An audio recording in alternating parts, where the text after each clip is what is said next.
नमस्कार, जय हिंद, वंदे मातरम। एक बार फिर से आपका बहुत बहुत स्वागत है हमारे YouTube चैनल JRP किंग के अंदर। आपको बता दें कि लोकसभा चुनाव का बिगुल बज चुका है और आज से ठीक 6-7 महीनों के बाद लोकसभा के चुनाव यानी 2024 में लोकसभा चुनाव है। लोकसभा चुनाव से पहले आपको बता दें कि देश के अंदर 4 राज्यों में मध्य प्रदेश और राजस्थान, छत्तीसगढ़, तेलंगाना में विधानसभा के चुनाव है। इस चुनाव नतीजों के ऊपर तय किया जाएगा कि अब की बार लोकसभा के अंदर किसकी सरकार बन पाएगी। हम आपके बीच में सी वोटर सर्वे और फलोदी सट्टा बाजार का सबसे बड़ा 545 सीटों का ओपिनियन पोल सर्वे लेकर हाजिर हुए।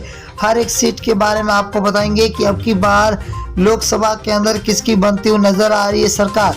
क्या विपक्ष पड़ रहा भारी या होगी बीजेपी की सरकार। सबसे बड़ा ओपिनियन पोल सर्वे जारी हो चुका है 545 सीटों का। राज्य की तो पहला राज्य है कर्नाटक, जहां पर बीजेपी को 8 सीटें मिलती हुई दिखाई दे रही है, तो कांग्रेस को 15 सीट, वही जेडीएस को 5 और बीएसपी को 0, तो कुल 28 सीटें। अगर कश्मीर की बात करें तो कुल 6 सीटें, जहां बीजेपी को 1, आईएनसी को 3, पीडीपी को 2 और एनसी को 0 यहाँ पर सीटें मिलती हुई दिखाई दे रही है। ये सीटों का रुझान 2023 का है और बहुत ही बड़ा रुझान निकल के आ चुका है। हरियाणा की बात करें तो हरियाणा राज्य के अंदर कुल 10 लोकसभा सीटें, जहां पर बीजेपी को 4, कांग्रेस को 5, जेजेपी को 0, तो आम आदमी पार्टी को यहाँ पर 1 सीट मिलती हुई दिखाई दे रही है। 2024 के अंदर लोकसभा चुनाव है। और दिल्ली की बात करें तो दिल्ली के अंदर लोकसभा सीटें 7 है। 7 में से बीजेपी को 2 सीटें मिल रही है, तो वही कांग्रेस को 4, आम आदमी पार्टी को 1 सीट मिल रही है, तो बीएसपी को यहाँ पर 0 सीट मिलती हुई दिखाई दे रही है, तो अदर के खाते में 0 जा रही है। अगर हम पंजाब राज्य की बात करें तो 13 लोकसभा सीट है, जहाँ बीजेपी को 1 सीट मिल रही है, वही कांग्रेस को 2 सीटें मिल रही है, तो आम आदमी पार्टी के खाते में 9 सीटें जा रही है और एसएडी को 0 सीट मिलती हुई दिखाई दे रही है। अगला राज्य है जहाँ पर मेघालय राज्य। मेघालय के अंदर 29 विधानसभा सीट है, जिनमें से बीजेपी को 12 सीट मिल रही है, तो कांग्रेस को 15, वही एसपी को 0, तो बीएसपी के खाते में 2 सीटें जाती हुई दिखाई दे रही है। अगला राज्य झारखंड। झारखंड की बात करें दोस्तों तो यहाँ पर 19 लोकसभा सीटें, जहाँ बीजेपी को 6 मिल रही है, तो वही कांग्रेस के खाते में 8 सीटें जा रही है, तो जेएमएम के खाते में 5 सीटें जा रही है, तो आरजेडी के खाते में 0 सीट मिलती हुई दिखाई दे रही है। आंध्र प्रदेश राज्य की बात करें तो यहाँ पर लोकसभा सीटें 25 है। 25 में से बीजेपी को 8, वही कांग्रेस को 4, तो वाईआरएस को 10 और टीडीपी को 3 सीटें मिलती हुई दिखाई दे रही है, तो अदर के खाते में 0 सीट मिलती हुई दिखाई दे रही है। उड़ीसा की बात करें तो उड़ीसा के अंदर लोकसभा सीटें 21 है। 21 में से बीजेपी को 6 सीट, वही कांग्रेस को 9, तो बीजेडी को 6 सीट और एनसी को 0 सीट मिलती हुई दिखाई दे रही है। बहुत ही तगड़ा महाओपिनियन पोल निकल के आ चुका है। तमिलनाडु की बात करें तो यहाँ पर कुल 39 लोकसभा सीट है, जहाँ बीजेपी को 4, तो कांग्रेस को 5, डीएमके को 15, एएलए को 15 सीटें मिलती हुई दिखाई दे रही है, तो 0 खाते में जा रही है अदर के। अगर अब बिहार राज्य की बात करें तो कुल 40 लोकसभा सीट है, जहाँ बीजेपी को 12 सीट मिल रही है, तो वही कांग्रेस को 5 सीट, आरजेडी को 15, तो जेडीयू को 8 सीटें मिलती हुई दिखाई दे रही है, तो अदर के खाते में 0 सीट मिलती हुई दिखाई दे रही है। अगला है राजस्थान। राजस्थान के अंदर कुल लोकसभा सीट है 25।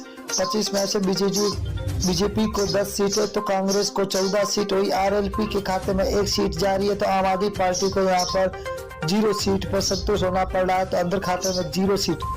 उत्तर प्रदेश की बात करें तो कुल 80 विधानसभा सीटें है, जहाँ बीजेपी को 32, वही कांग्रेस के खाते में 14, एसपीए के खाते में 27, बीएसपी को 2 सीटें, वही अदर के खाते में 5 सीटें जाती हुई दिखाई दे रही है। अगला राज्य है उत्तराखंड। उत्तराखंड के अंदर 5 लोकसभा सीटें, जिनमें से बीजेपी को 3 सीट, वही आईएनसी को 2, तो बीएसपी को 0, आम आदमी पार्टी के खाते में 0 सीट मिलती हुई दिखाई दे रही है, तो यहाँ पर अदर के खाते में भी 0 सीट जाती हुई दिखाई दे रही है। पश्चिम बंगाल की बात करें तो कुल लोकसभा सीटें 42 है। 42 में से 17 बीजेपी के खाते में जाते हुए दिखाई दे रही है, तो वही आईएनसी को 0 सीट है, तो टीएमसी को 25 सीट है, सीपीआईएम को 00 सीट मिलती हुई दिखाई दे रही है।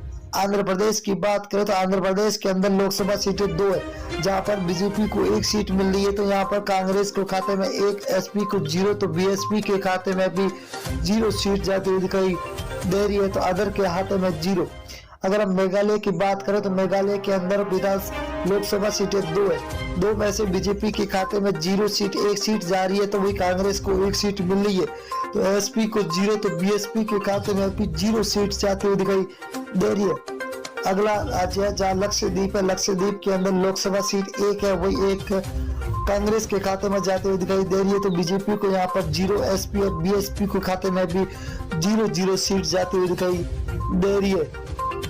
अगला राज्य है महाराष्ट्र, महाराष्ट्र के अंदर 48 विधान लोकसभा सीटें है, जहाँ बीजेपी को 15, कांग्रेस के खाते में 14, तो एसएचएस को 10 और एनसीपी को 8 सीटें मिलती दिखाई दे रही है। तो अदर के खाते में 0 सीट जाती हुई दिखाई दे रही है। छत्तीसगढ़ राज्य की बात करें तो यहाँ पर लोकसभा सीटें 11 में से बीजेपी को 6 सीट मिल रही है, तो आईएनसी के खाते में 5, आम आदमी पार्टी को 0, बीएसपी को यहाँ पर 0 सीट मिल रही है, तो अदर के खाते में भी 0 सीट जाती हुई दिखाई दे रही है। तेलंगाना की बात करें तो कुल 17 लोकसभा सीटें, जहाँ बीजेपी को 3 सीट, वही कांग्रेस को 5, तो टीआरएस को 7, एआईएम को 2 सीटें मिलती हुई दिखाई दे रही है। बहुत ही बड़ा तगड़ा झटका लगता हुआ दिखाई दे रहा है आपकी बात। अगर केरल की बात करें तो केरल के अंदर 20 विधान लोकसभा सीटें, जहाँ बीजेपी को 1 सीट मिल रही है, तो कांग्रेस को 10 सीटें, वही एलडीएफ को 9 सीटें मिल रही है, तो यूडीएफ को डबल 0 सीट मिलती हुई दिखाई दे रही है, तो अदर के खाते में 0 सीट जाती हुई दिखाई दे रही है। असम राज्य की बात करें तो कुल 14 सीट है, जहाँ बीजेपी को 7, को